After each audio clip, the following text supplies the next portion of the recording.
ഈ ഒരു അന്വേഷണ റിപ്പോർട്ടിന്റെ അടിസ്ഥാനത്തിലാണ് ഈ ബിജുവിനെ വിളിപ്പിച്ചത് എന്ന് കരുതേണ്ടതുണ്ടോ, അതോ ഇതിന് അദ്ദേഹത്തിന് 8 മണിക്കൂർ ചോദ്യം ചെയ്യാൻ എന്തുണ്ട്? ഈ തെരഞ്ഞെടുപ്പ് പ്രചരണത്തിനിടയിൽ ഇതിനെ പ്രതിരോധിക്കാൻ CPM വിയർക്കുന്നു എന്ന ആരോപണത്തെ എങ്ങനെ കാണുന്നു?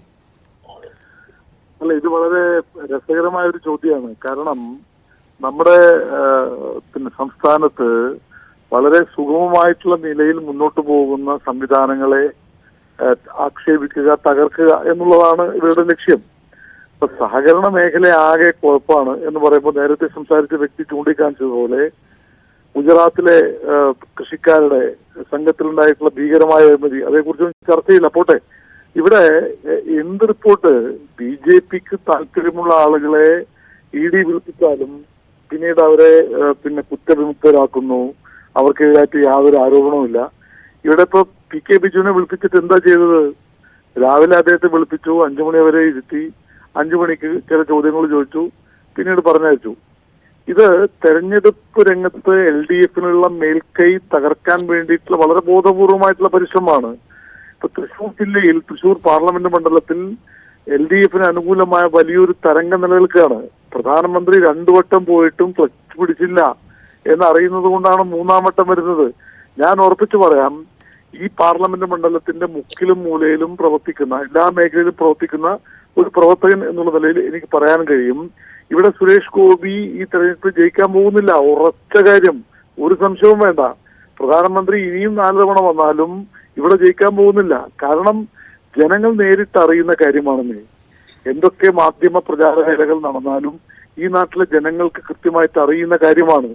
കരുവന്നൂരിന്റെ പേരിൽ നടത്തുന്ന ഈ ഗിമ്മിക്കുകൾ കൊണ്ട് BJP ഇവിടെ രക്ഷപ്പെടാൻ പോകുന്നില്ല. കാരണം ജനങ്ങളുടെ ജീവിതാനുഭവങ്ങളിലൂടെ വളരെ കൃത്യമായിട്ട് അവർക്കറിയുന്ന കാര്യങ്ങൾ നിങ്ങൾ മറച്ചു വെച്ചാലൊന്നും നടക്കാൻ പോകുന്നില്ല. ഇപ്പൊ CPIMന്റെ തൃശൂർ ജില്ലയിലെ അക്കൗണ്ട് ഫ്രീസ് ചെയ്തു. എന്തൊരു മര്യാദഘട്ട നടപടിയാണ്. കേന്ദ്ര അധികാരമുണ്ട് എന്ന് കരുതി ഇവിടത്തെ പാർട്ടികളുടെ ജനാധിപത്യപരമായ പ്രവർത്തനത്തെ തടയുന്നത് എന്തുമാത്രം പ്രതിഷേധാർഹമാണ്. അവിടെ ചൂണ്ടിക്കാണിക്കാനുള്ള കാര്യം, തൃശൂർ ജില്ലയിലെ കോൺഗ്രസ്സുകാര് ആഹ്ലാദഭരിതരായി കൈയടിക്കുകയാണ്. പാവങ്ങൾക്കറിയില്ല ഇത് കേന്ദ്ര ഗവൺമെന്റ് തങ്ങളുടെ പാർട്ടി നേതാക്കൾക്കെതിരായിട്ട് നടത്തുന്ന കാര്യങ്ങളൊന്നും അറിയാത്ത പോലെയാണ്. അവർ കൈയടിക്കുകയാണ്. അനിൽ അക്കര എന്ന് പറഞ്ഞ ഒരുത്തനുണ്ട്, കോൺഗ്രസിന്റെ നേതാവാണ്, AICC മെമ്പർ അത്രേ. അയാൾ കേന്ദ്ര ഏജൻസിയുടെ ഏജന്റായിട്ട് നടക്കുകയാണ്. മനസ്സിലായോ? DCC പ്രസിഡന്റ് ഇത് അനുകൂലമായി പ്രസ്താവന നടത്തുകയാണ്. യഥാർത്ഥത്തിൽ പ്രതിപക്ഷത്തിരിക്കുന്ന ആളുകളെ ദേശീയ തലത്തിലും കേന്ദ്രതലത്തിലും BJPക്കെതിരായിട്ട് നടത്തുന്ന, കോൺഗ്രസിനെതിരായിട്ട് നടത്തുന്ന വേട്ടയാടലുകൾ ഈ സംസ്ഥാനത്തെ ഇടതുപക്ഷത്തിനെതിരായിട്ട് നടത്തുന്നു.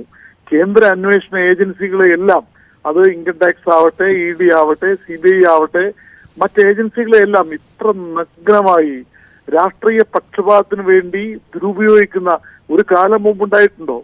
ഞാൻ ഓർക്കുന്നു, അടിയന്തരാവസ്ഥയുടെ അവസാന ഘട്ടത്തിൽ തെരഞ്ഞെടുപ്പ് പ്രഖ്യാപിച്ചപ്പോ ഏജൻസികൾ ഇത്ര പ്രതിപക്ഷങ്ങൾ വേട്ടയാടിയോ? യഥാർത്ഥത്തിൽ അടിയന്തരാവസ്ഥയിൽ വേട്ടയാടൽ ഉണ്ടായിട്ടുണ്ട്. തീർച്ചയായിട്ടും ഒട്ടേറെ കരിനിയമങ്ങൾ നടപ്പിലാക്കിയിട്ടുണ്ട്. പക്ഷെ ആ തെരഞ്ഞെടുപ്പിൽ, 77 തെരഞ്ഞെടുപ്പിൽ പോലും നാം കാണാത്ത കാര്യങ്ങളാണ് ഇവിടെ കേന്ദ്ര അധികാരം ഉപയോഗിച്ചുകൊണ്ട് BJP നടത്തിക്കൊണ്ടിരിക്കുന്നത്. ശക്തമായിട്ട് പ്രതിഷേധിക്കുക, ജനങ്ങൾക്ക് മുമ്പിൽ തുറന്നു കാണിക്കുക എന്നുള്ളതാണ് ഞങ്ങളുടെ ദൗത്യം. ഒരു വിയർക്കലും ഞങ്ങളെ സംബന്ധിച്ചില്ല. തീർച്ചയായും കൂടുതൽ ജാഗ്രതയോടെ ശക്തമായിട്ട് ഞങ്ങൾ പ്രവർത്തിക്കുന്നുണ്ട്. യെസ്, വ്യക്തമാണ്.